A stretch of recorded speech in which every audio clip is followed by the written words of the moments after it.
성령에 대하여, 성령에 대하여라는 말씀입니다. 이 성령이라는 말은 히브리어로는 르하우고 히람 말로는 푸뉴마인데 바람, 숨 그런 뜻입니다. 영 하면은 이게 귀신, 어떤 유령 이게 생각나기 때문에 혼란을 가져오기 때문에 교회 안에서도 성령 운동, 성령 충만, 이 귀신, 이 영어로는 홀리 고스트라고 하는데 어떤 귀신을 뜻하는 것이죠. 그런데 이제 많은 걸 안 보이니까 많은 걸 상상하게 되고, 원래 말은 바람이나 숨을 뜻하는 것입니다. 무엇을 일으키게 하는 힘이기 때문에 바람이고, 살게 하는 힘이다. 그래서 숨이다. 그런 뜻도 있고, 저는 성령 불을 받았기 때문에 성령은 불이다 이렇게 생각하고 있었어요. 성령을 받으면 막 뜨거워지잖아요. 죄도 다 타버리고 생각도 다 타버리고 존재가 타버리니까 나는 성령을 불로 생각했어요. 그런데 문제는 불이 그대로 계속 뜨거우면 괜찮은데 한참 있으면 또 식어버려요. 그래서 이제 주유소에 가서 기름을 채우듯이 맨날 기도원에 가야 되고 산에 가야 되고 그렇게 해서 고생을 하고 있었는데, 목사님이 성령은 생명의 진액이다 이렇게 말씀하시더라고요. 와, 그 말을 내가 처음 들었는데 얼마나 기쁜지. 아하, 기름, 생명의 진액. 그리고 예수님은 불을 받은 게 아니고 비둘기 성령을 받았다 하는 거야. 와, 내가 성령에 대해서 오해하고 있었네. 그래서 내가 성령 문제로 많은 사람하고 상담을 해도 해결이 안 됐는데, 목사님을 만나서 막 큰 문제가 해결이 됐습니다. 그러니까 막 바위 덩어리가 확 내려오는 것처럼 짐이 내려졌어요. 아하, 이 성령이라는 것은 하나님 생명의 진액이기 때문에 이 기름을 안팎으로 바르면 그 향기가 나고 그 인격이 향기로워지고 성숙해지고, 또 요리를 할 때도 기름을 쫙 발라서 구우면 맛있게 구워지는 것처럼. 아하, 그래서 목사님이 저렇게 인격이 고상하고 많은 사람을 살리고 다 품고 이러는구나. 이렇게 딱 알고 나니까 막 너무 기쁜 거라. 내가 불 받을 때보다 더 기쁜 거예요. 그래서 내가 알고 있던 이제까지 하나님은 어디로 싹 떠나가는 것 같고, 새하늘과 새 땅이 쫙 열리는 것처럼 제가 엄청 기뻤어요. 목사님을 만나고. 이 성령이 결론인데, 지금은 성부 시대도 아니고 성자 시대도 아니고 성령 시대인데, 성령을 모르니까 모든 게 헷갈리는 거야. 그리고 제가 있던 CC에서도 맨날 성령 충만해야 된다 하는데, 뭐 정확히 뭐가 없어. 성령 충만한 것이 뭐 말씀 충만한 것이다 이렇게만 얘기하는데, 아니 뭐 성경은 맨날 읽는데 뭐 말씀 충만하게 되는 게 아니에요. 성경 읽는다고 말씀 충만할 것 같으면 뭐 성경을 뭐 천독한 사람도 있다는데 뭐. 근데 성경을 창세기에서 계시록까지 다 읽으려고 하면은 하루에 석 장씩 읽은데 석 달인가만 걸려요. 그렇게 성경이라는 건 그 분량이 큰 책이고 막 읽기가 어려운 책인데, 그걸 갖다가 수십 독, 수백 독씩 하는 사람도 있다 하니까, 그렇다고 그 사람들이 성령 충만하냐? 아니에요, 아니에요. 그것은 성령 충만은 정확히 말해서 이 무슨 그릇이 가득 채워진다, 타야에 바람을 가득 넣는다 그런 뜻이 아니고, 이 생명의 성숙을 얘기합니다. 그러니까 생명이 성숙한 사람 같으면 항상 향기가 나지. 그 열매가 잘 익으면 어떻습니까? 물이 줄줄 흐르고 맛있고 당도가 높고 향기가 진동을 하잖아요. 제가 과수원에 가서 복숭아를 딱 갔는데 뭐 벌써 그 복숭아 밭에 들어가면 향기가 막 진동을 합니다. 그러니까 이 가게에서 사는 복숭아는 뭔가 아니야. 진짜 맛있는 복숭아를 먹으려면 과수원에 가야 돼요. 거기 가면 막 향기가 막 기가 막혀요. 맛도 기가 막히고. 그러니까 덜 익은 걸 따다가 익혀놓으니까 억지로 익혀놓으니까 그렇게 맛이 없는 거죠. 성령도 마찬가지죠. 인격이 성숙하고 무르익고 과즙이 넘치고 향기가 넘치면은 그게 진짜 성령 충만입니다. 그래서 성령 충만이라는 것은 뭘 가득 채우는 게 충만이 아니고 잘 읽는 것이다. 인격이 성숙한 것이다. 구원도 그렇잖아요. 요새 구속 복음 막 얘기하는데 구속이라는 건 사실 이례적인 거예요. 노선을 탁 바꾸는 게 구속이고 사실은 구원이 중요합니다. 구원은 사람들이 구원받았다 하는데 그거 구원 아니에요. 그 구원이라는 것은 내가 처음 믿을 때보다 점점 구원이 가까워온다. 이 말은 점점 익어간다. 수확이 가까워온다. 이 말입니다. 그러니까 결국은 농사로 그렇게 설명이 돼야 돼요. 하나님은 농사꾼이니까 나는 포도나무에 너희는 가지고 내 아버지는 농부다. 그러니까 농사로 설명이 돼야 되는데 그 인격은 무르익지 않고 아이 소리만 지른다고 되겠어요 그게. 그러니까 하나님이 왜 천지를 창조했는가? 자기가 거처가 없으니까. 그러니까 거처를 찾아야 되고 내가 거할 집을 찾아야 되고 그리고 알을 품듯이 그렇게 하나님이 창조했다고 할 수 있습니다. 얼마 전에 이 남극의 눈물이라는 그런 프로그램을 봤는데 그 펭귄이 그 새끼를 키우는 걸 보고 와 정말 감동이에요. 영하 50도입니다. 영하 50도, 60도니까 막 얼마나 세계에서 제일 추운 곳에서 펭귄들이 막 붙어가지고 서로의 체온을 유지하고 이렇게 사는데 이 암컷이 알을 탁 놓으면은 그걸 수컷이 즉시 받아가지고 품어야 돼요. 안 그러면 이 추운 날씨에 노출돼서 조금만 있으면 그냥 이게 얼어서 깨져버려요. 터져버립니다. 그리고 이거 수컷이 4개월 동안 이 품고 있는데 그게 부화가 되고 또 새끼를 기르는데 자기 뱃속에다가 먹이를 수없이 엄청나게 저장해가 4개월 동안 그걸 조금씩 꺼내가지고 먹이는 겁니다. 아버지가 다 키워요. 그러면 엄마는 이제 알 낳아놓고 바다에 가서 또 많은 먹이를 이제 저장해서 자기 뱃속에다가 또 저장을 막 합니다. 4개월 뒤에 돌아와서 엄마하고 아빠하고 이렇게 서로 임무 교대를 하는데 이 새끼가 조금이라도 이 혹한에 노출되면 죽어버려요. 그러니까 막 잠시도 그 엄마 아빠 뱃속에서 나오면 안 됩니다.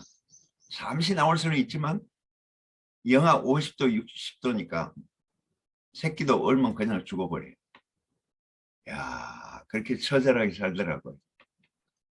그러다가 이제 또 엄마가 그 많은 물고기를 먹고 이제 저장해야 되는데 거기서 따른 물개한테 잡혀 먹을 수도 있고 바다 사자한테 잡혀 먹어버리면 이 새끼는 누가 돌봐줄 사람이 없습니다. 그러니까 정말 산다고 하는 게 너무 힘들어요. 그 혹한에서 바람은 막 폭풍은 불지. 왜 그렇게 추운 데서 사는지 몰라. 그러니까 그 알을 품는다. 이 알을 품는 그 부모의 마음은 정말 처절한 거죠. 하나님도 어떻게 하면 정말 처절하게 그 사람을 살리고자 하는 마음, 그 정말 자기 백성을 돌보고자 하는 마음, 이게 정말 너무 하여간 막 절실한 것 같아요. 그러니까 큰 물이 덮여서 땅이 혼돈하고 공허하고 흑암이 깊음에 있는 그 처절한 상태에서 빛이 있어라. 그리고 창조를 시작했습니까? 정말 부정적인 그런 환경에서 그 긍정을 살려내는 거죠. 구약에서 성막 제조를 할 때 성령이 충만한 사람들을 골라서 성막을 제조했답니다. 그러니까 그 성령이 충만하고 하나님 나라에 대한 갈망이 강력하고 그런 사람들을, 절대적인 갈망을 갖고 있는 사람들을 선발해서 성막을 세웠다. 또 여호수아를 지혜의 신으로 충만케 해서 모세를 계승케 했다. 이 성령이라는 것은 우리 속의 마음을 불러일으킨다. 내가 누구를 사랑하게 되는 것도 그 마음이 불러일으켜져야 되잖아요. 남자와 여자가, 남녀가 사랑에 빠지는 것도 뭔가 콩깍지가 씌워야 되잖아요. 오로지 일편단심 막 사랑해야 되잖아요. 그러니까 이 생명의 바람이 막 불어야 돼요. 봄이 오듯이 훈훈한 바람이 쫙, 하나님 나라에 훈훈한 바람이 내 속에 불어와야지 이제 겨울이 멀어지고 그 다음에 순이 돋아나고 꽃이 피고 이렇게 되죠. 그러니까 성령이 없이는 모든 것이 안 돼요. 구약에도 성령이 나옵니다. 그러니까 그 구약에서나 신약에서나, 근데 구약은 7번 정도밖에 안 나옵니다. 근데 신약에서는 100번 이상이 나온대. 그 성령은 정말 하나의 에너지이기 때문에, 성령은 기름이기 때문에, 생명력이기 때문에 결국 성령의 기름 부음을 받아서 예수께서 그리스도가 되신 것입니다. 그러니까 예수님이 사탄에게 시험을 받을 때도 성령이 충만해져서 광야로 도전하게 된 것이고, 이 성령이 모든 것을 생각나게 할 것이다. 그리고 오순절에는 불이 같이 갈라져서 그 사람들이, 제자들이 다 방언을 말하게 되고 용기 100배에서 예수 부활을 전파한 것입니다. 만약 그런 에너지가 없었으면 제자들이 밖으로 뛰쳐나가서 죽음을 두려워하지 않고 복음을 전파했겠습니까? CCC라는 단체도 민족을 복음화해야 된다. 근데 성령의 에너지가 없으면 어떻게 복음을 전파해요? 그러니까 뭔가 불을 받아야 되는데 불 받는 게 없어. 그러니까 조영규 목사가 CC는 도대체 뭐가 성령 충만인지도 모르면서 성령 충만한다. 뭐 기차 그림을 그려놓고 사실과 감정과 뭐 이런 거 쭉인데, 먼저 사실이라는 엔진이 있어야만 감정이라는 그 열차가 따라온다. 그렇게는 그려놨지만 아무리 성경을 읽어서 사실을 안다고 해가지고 그 감정이 생기겠습니까? 뜨거운 감정이. 물론 생기는 사람도 있겠지만 그게 얼마나 가겠습니까? CC는 직업이 매일 도시락을 싸고 다니면서 대학 캠퍼스에 나가서 매일 전도하고 매일 성경을 가르쳐야 하는데 그것도 쉬운 일이 아니잖아요. 그게. 전도하려면 막 학생들이 막 쫓아내려고 하고 막 책 안 산다 하고 책장 사라고 생각하고 왜 대학에 저런 무슨 장사들이 들어오냐 이러고 막 배쳐가는데 그걸 어떻게 이겨냅니까? 하루 이틀도 아니고. 그러니까 이 성령이 충만해야 되는데 이걸 어떻게 할 수가 없어요. 억지로는 안 되는 거니까. 근데 나중에 알고 보니까 그게 아니에요. 전도하는 것도 이게 교리를 전파하는 게 아니고 내 간증을 하는 것이 진짜 살아있는 전도예요. 내가 목사님 만나고 그걸 알게 됐어요. 사마리아 여자에게 영생하도록 솟아나는 샘물이 될 것이다.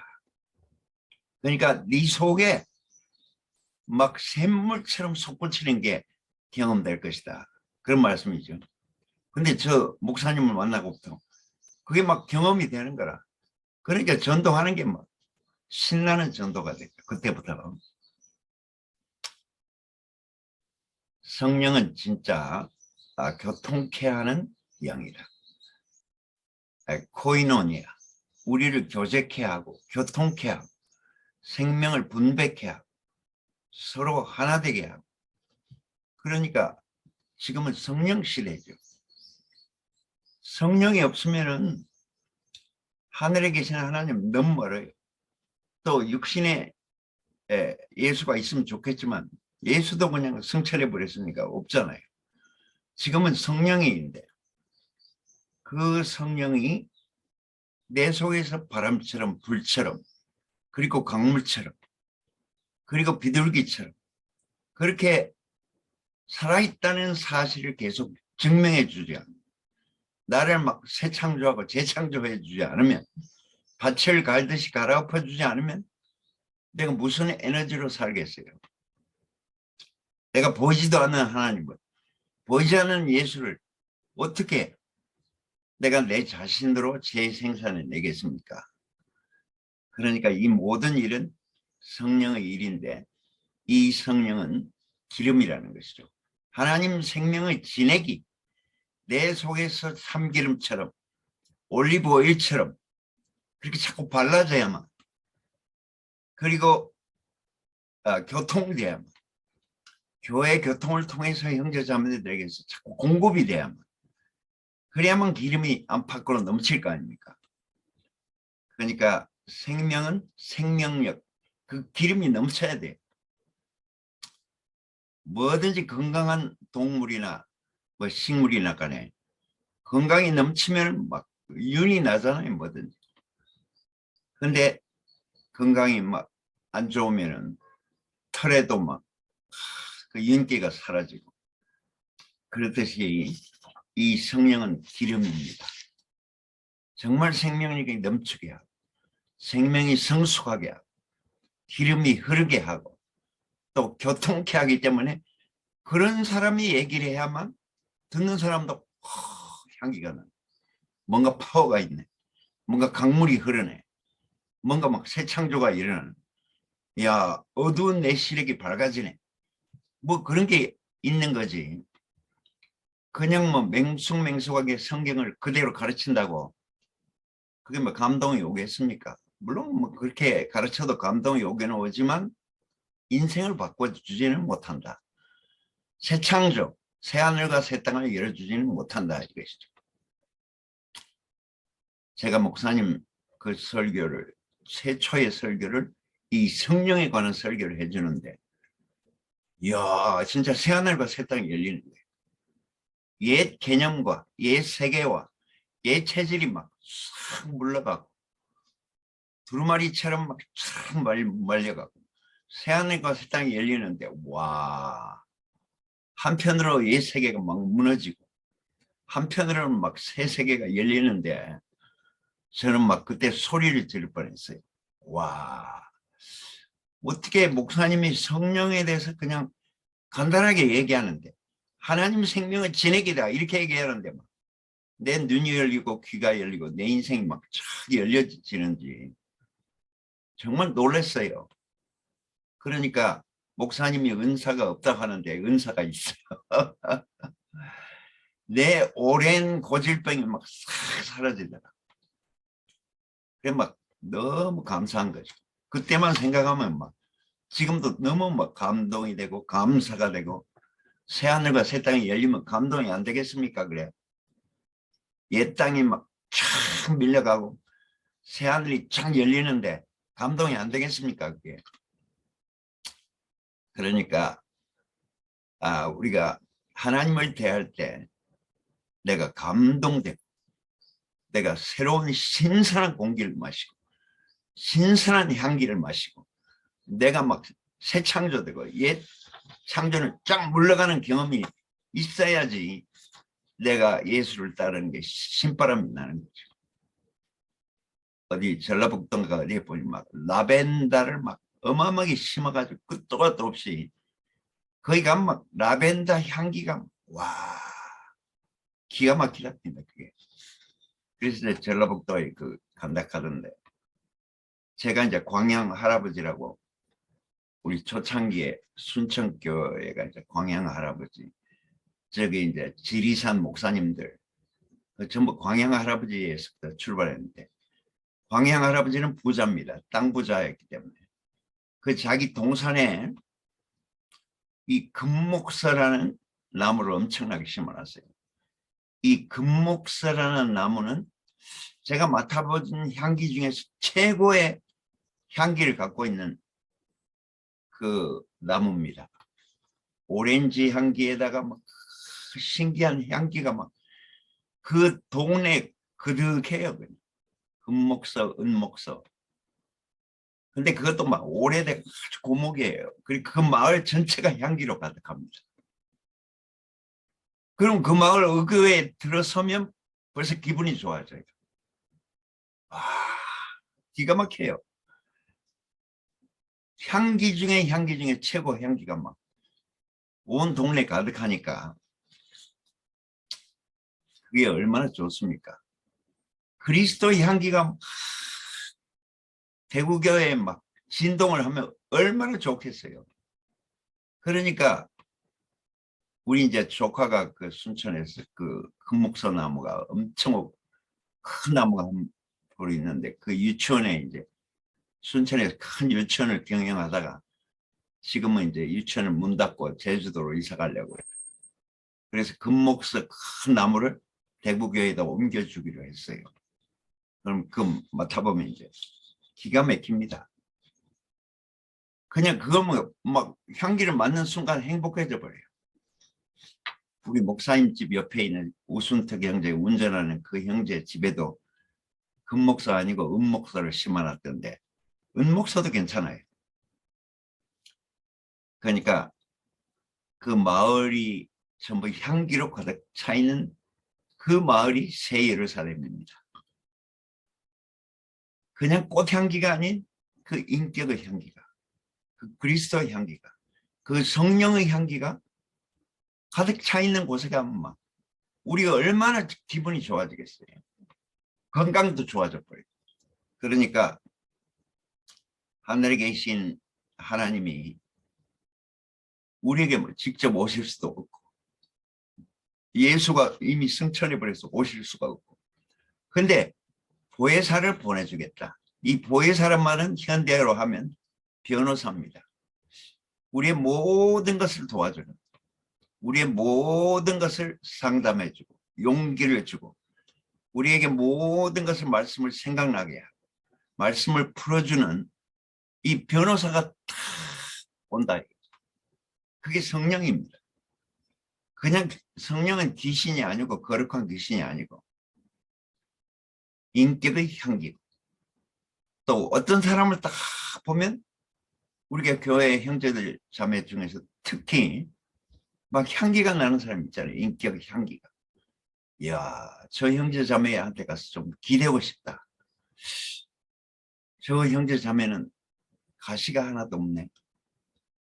저희 형제 자매 품속에 한번 안기고 싶다. 아카시아 나무는 이 가시가 지독한 나무입니다. 그 가시가 엄청 커요. 거기에 찔리면 죽습니다. 근데 아카시아 나무가 젊었을 때는 가시가 그렇게 억센데 늙으면 가시가 다 떨어져 버리고 그 나무의 목질도 아주 부드럽게 된답니다. 그래서 성막을 지을 때 아카시아 나무를 쓰잖아요. 젊은 나무는 못 쓰고 고목을 갖다가 탁 쓰는데 그 아카시아 나무는 정말 못 쓴 나무, 좋지 않은 나무인데도 늙으면은 이게 아주 부드러워지고 좋아진다는 거예요. 가시는 다 떨어져 나가버려요. 그게 마치 우리 사람과 같아요. 그래서 아카시아 나무는 인성을 상징하잖아요. 그 위에 이제 신성을 덮어서 금을 얇게 해서 이제 그걸 딱 덮어서 성막을 지었다는 것처럼 교회는 그렇게 지어진 것입니다. 우리가 그 인격이 이제 다 늙어서 가시는 다 떨어져 나가고 그 인격은 아주 부드러워져 가지고 아주 그냥 잘 휘게 되고 젊었을 때는 나무가 너무 딱딱한데 그게 이제 늙게 되면 좀 부들부들해지고 그래서 이제 목수가 다루기가 쉬워지고 거기다가 이제 금을 입힌다 이것입니다. 그게 마치 하나님과 사람의 관계를 잘 말해주고 있습니다. 늙으면은 그리스도 향기, 이 성령의 향기가 우리 속에 싹 난다 이것이죠. 우리가 금목서가 되고 우리가 은목서가 된다 그런 얘기죠. 우리가 부활의 삶을 살게 되고 십자가의 삶을 살게 되고 성령의 삶이 된다는 것이 우리의 최종 목표잖아요. 그리스도의 장성의 분량에 이른다는 말도 결국은 그 성령이 충만하게 되고 무르익게 되고 수확할 수 있을 만큼 열매가 잘 익는다는 말씀이죠. 최종 완성된다는 말이다. 그러니까 우리가 술을 먹는 사람들은 왜 술을 마시냐면 그 모든 것에서 마지막으로 탁 추출된 그걸 잘 증류를 해서 우리의 최종 추출물을 마신 거잖아요. 그러니까 술을 먹으면은 물론 뭐 어떤 사람이 기분 더 나빠진다는 사람도 있는데 적당한 탁 마시면은 기가 막히잖아요. 피가 잘 돌고 기분도 좋아지고 없던 말도 이제 말을 많이 하게 되고 그러니까 예수님은 이 성령을 가져오기 위해서 최종 추출물을 가져오기 위해서 그 중간 다리를 왔다 그런 말씀입니다. 그러니까 성령이 없으면 예수 혼자만으로도 안 되고 또 아버지 하나님만 있어도 안 되고 다 이 셋이 잘 조화돼서 최종 추출물인 성령이 우리에게 올 때 진짜 다 생각난다 이것입니다. 왜 꼭 하나님이 계셔야 되냐? 왜 또 꼭 예수가 와야 되냐? 왜 꼭 또 십자가를 져야 되냐? 왜 또 부활을 해서 승천해야 되냐? 왜 또 다시 우리에게 다시 오셔야 하냐? 그 모든 것이 다 생각난다 이것입니다. 그래서 성령을 리마인더라고 하죠. 모든 게 생각나게 한다. 우리가 메모지를 막 적어서 붙여놓은 이유는 다 리마인더를 하기 위해서, 다시 생각나게 하기 위해서, 잊어먹지 않기 위해서. 그러니까 성령은 교통케 하는 분이, 평준케 하는 분이, 협력케 하는 분이, 함께 동거하게 하는 분이기 때문에 우리가 하늘에 있는 하나님과 어떻게 교통하겠어요? 아무리 소리 지르고 기도한다고 해가지고 그 교통이 됩니까? 하나님에게 막 통곡을 하고 울 뿐이지. 그러니까 예수님께서 우리를 포함하고 죽으시고 포함하여 부활하셨다. 그러니까 이제 하나님이라고 하는 발전소에서 막 전기가 막 발전되는데 이 전기는 반드시 고압선을 통해서 송전이 돼야 되고 그 다음에 또 이제 그게 너무 강력하니까 그걸 중간에서 계속 이 변전소에서 이 전압을 떨어뜨려 줘야 되잖아.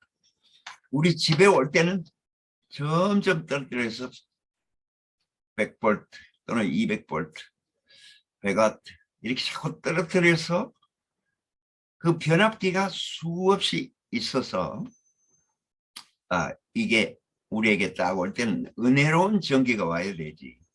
만약 우리가 바로 발전소에 가버리면 그 전기 만지면 다 타서 죽는다.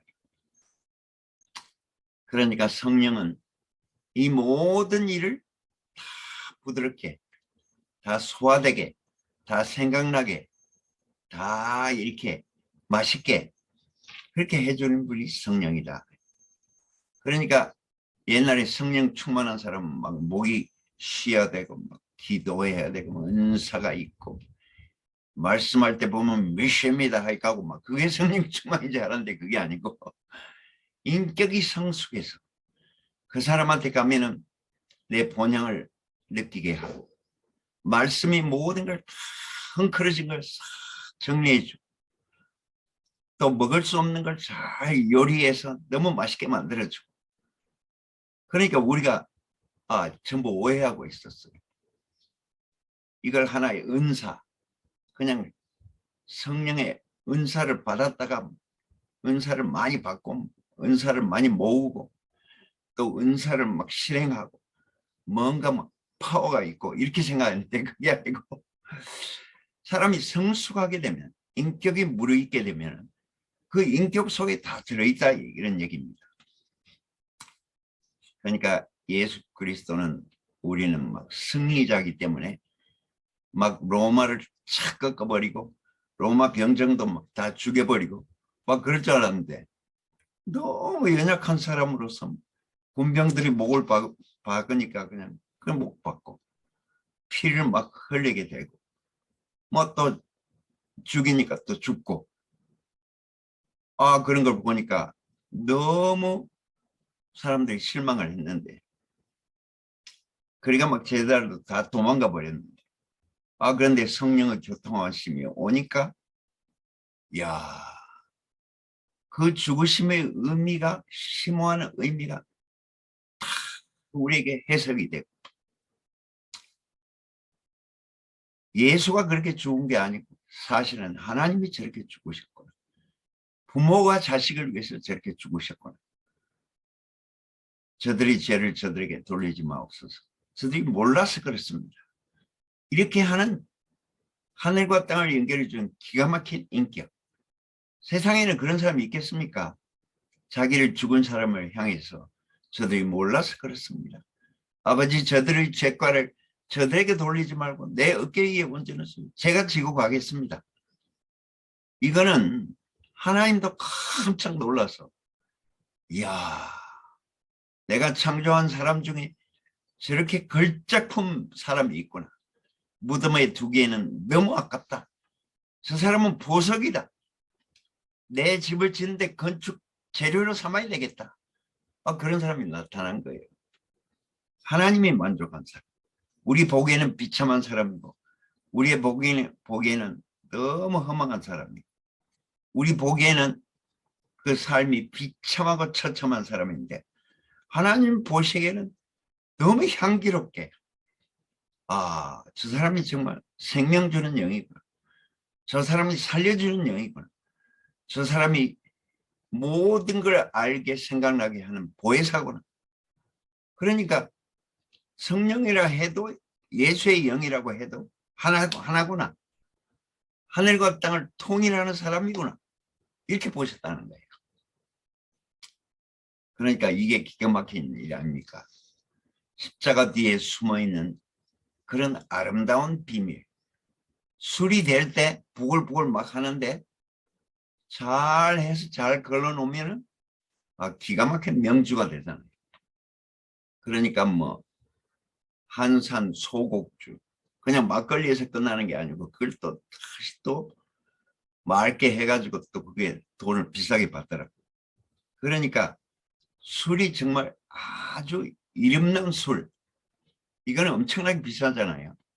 포도주는 막 오래될수록 그것이 비싸고 또 그 포도의 질에 따라서 또 지중해 태양을 막 많이 받은 그런 포도가 너무 또 술이 최고로 맛있다고 그래서 이제 포르투 와인이다. 그것은 지중해 햇빛을 가장 많이 받는 포르투갈에서 생산한 최고의 포도로 담은 포도주다. 그래서 포트와인이란 말이 나오고, 그 각 땅과 또 태양과 비와 이 모든 바다와 이게 너무 잘 조화된 곳에서 딱 포도주가 나와야지 진짜 세계 최고의 포도주가 나온다. 그래서 뭐 프랑스 포도주, 또 이태리의 포도주, 독일의 포도주 다 틀립니다. 토양과 햇빛과 그 모든 것이 좀 복합적으로 잘 조화가 되어 있는 그 세계에서 하늘과 땅이 탁 만난 것처럼 기가 막힌 포도주가 나오는 거죠. 그러니까 우리가 다른 예수는 따라갈 수가 없었다. 기적을 행한 예수. 뭐 그런 예수는 우리가 아무리 따라갈 리도 삼세가 뱁새가 황새를 못 따라간 것처럼. 그런데 십자가에 못 박힌 예수는 그 아버지 마음을 가장 진하게 표현한 것이니까, 가장 강도도 용서하는, 강도도 자기의 생명 속에 품속에 품는 아버지 마음이니까 사실은 십자가는 찐한 것이죠. 우리가 생각하는 그냥 사형틀도 아니고 그냥 모든 것을 끝내는 그것도 아니고, 거기에서 모든 하늘과 땅이 조화되는, 이 술이라는 것은 막 태양과 햇빛과 땅과 물과 이 모든 것이 다 어우러져야만 그 맛있는 포도가 나오고, 그 포도가 또 잘 숙성돼야만, 오크통에서 막 수십 년 숙성돼야만 딱 최고의 포도주가 나오듯이 우리의 삶에서도 정말 어떻게 저런 말씀이 나올 수 있을까? 어떻게 인간으로서 어떻게 입에서 저렇게 꿀방울이 떨어질까? 입에서 어떻게 포도주가 뚝 떨어질까? 우리가 목사님한테 반한 이유가 바로 그거잖아요. 그 입술에서 꿀방울이 떨어지고, 그 입술에서 사랑이 떨어지고, 그 입술에서 막 포도주가 떨어지는데 우리가 안 취할 수가 없더라고요. 그러니까 우리가 하늘에 계시는 하나님을 찾아갈 수도 없고, 예수는 이미 승천해버려 우리가 만날 수도 없고, 그런데 그 진액이고 포도주이고 기름이고 그 모든 걸 생각나게 하고 성숙하게 하는 그 기름인 그 성령의 교통함이, 하늘과 땅이 단절되어 있는데 교통하게 하지, 사람과 사람의 마음이 벽이 닫혀 있는데 다 벽을 무너뜨리지, 또 우리가 뭐 사소한 문제도 다 상담해주는 그 변호사가 있지. 그러니까 이 보혜사는 복음 중에 복음이라는 것입니다.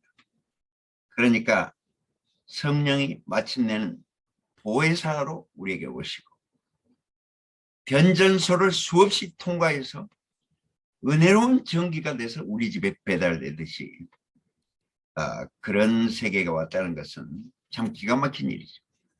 그러니까 종교가 얼마나 무대봅니까? 교리로 그냥 무조건 믿으라 하고, 자기도 소화 못한 걸 막 소화하라고 사람들에게 막 퍼주니까 사람 미치게 만드는 거죠. 그래서 여기 영남대학병원에 6층에 가면 정신과 병동이 있는데 거기에 종교과라는 과가 따로 있어요. 종교를 믿다가 미쳐버린 사람, 소경을 따라가다 구덩이에 빠져버린 사람, 소경이 소경을 인도하니 둘 다 구덩이에 빠져나간 것처럼, 그걸 정말 은혜롭게 자기가 잘 소화하고 향기롭게 다 해가지고 기름처럼 그렇게 발라주는 게 아니고 불처럼 갖다가 막 쏘고 막 태우려고 하니 그게 억지로 되겠어요. 그래서 하나님이 농사꾼이라는 것이 얼마나 우리에게 복음입니까? 하나님이 아버지 마음을 갖고 있다는 것이 얼마나 복음입니까? 하나님이 어찌하든지 더욱 은혜롭게, 더욱 은혜롭게, 더욱 향기롭게, 더욱 연약하지만 은근한 그런 사랑을 우리에게 주니까 너무 좋잖아요. 사랑이 너무 뜨거워 버리면 막 도망가 버리든지 불에 뒤인다 그래요. 사랑은 은근하면서도 막 몰래 막 사랑을 이렇게 부모가 그러잖아요. 애들이 자고 있을 때 막 머리를 쓰다듬고 뽀뽀를 하고 사랑이 눈에서 막 떨어지는 그런 익은 사랑을 줘야 되지. 그냥 사랑한다고 하면 막 갈비 뼈가 막 나가도록 그렇게 막 그걸 안는다고요. 그게 사랑의 표현입니까? 그러니까 정말 사랑은 정말 은근하면서도 진하면서도 그러면서 향기로우면서도 은밀하면서도 이렇게 뭔가 막 하나님은 직접 우리에게 와버리면 우리가 타죽든지 또 도망가 버리니까 그렇게 하나님이 자기를 축소 축소 축소 발효 발효 발효 이렇게 해서 우리에게 가장 맛있는 포도주로 오신 것입니다. 이런 하나님이 우리에게 있기 때문에 도망가지 않고 부담스럽지 않고 우리의 호흡이시고 바람이시고 또 생명의 진액이시고 그런 하나님이라는 것을 증거한다는 것이 우리에게 얼마나 행복합니까? 왜냐하면 하나님은 어떠하면 그 사람은 어떠합니까? 그러니까 목사님이 우리에게 그렇게 자기가 잘 소화하고 잘 정리하고 그렇게 해서 우리에게 먹여줬기 때문에 우리에게 잘 소화가 되고 살과 피가 됐다는 것입니다. 주님을 찬양합니다. 아멘. 아멘. 아멘. 아멘.